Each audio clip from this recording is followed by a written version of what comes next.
All right, here's some questions I can ask you for the website. Sure. For your little web page is, who first inspired you to play guitar? Wow. Aside from my dad and the guys that he played with,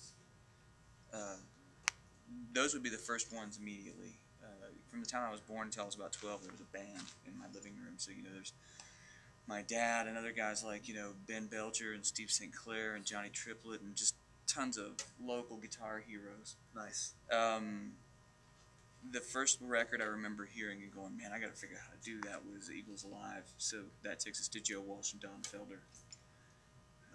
Enter my teenage years, and then I'm, obsessed with, George Lynch and Jakey Lee and Paul Gilbert and all things metal before, before seeing that there was a lot more to offer in the world of guitar than just playing really, really loud through big amps. I'm sorry, what? Speak a little. Exactly. Exactly, even though I still do prefer to play really, really loud through big amps. I gotcha. But no, it's cool. That would be it. Cool. What define your sound on your pedal board? What's your chain? What do you have to have? What is your basic, A to Z setup? Usually just I use all time-based stuff as a special effect. Primarily, I'm pretty dry. Just overdrive right into an amp, or just the amp itself creating the overdrive.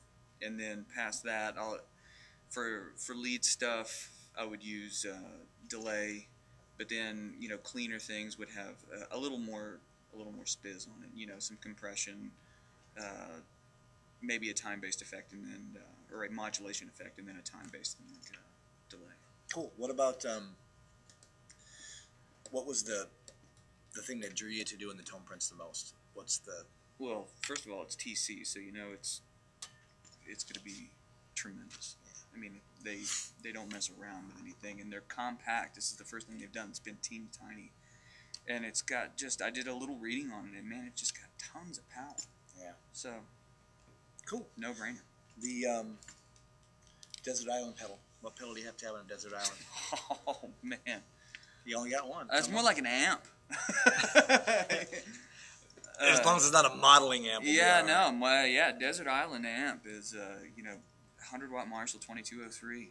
There you go. There you go. Say no more. All right, let me get another question here. In your opinion, what's the coolest thing about the Toneprint? It's limitless, and I can't screw it up. Once I get it set, I'm not gonna bump it with my foot or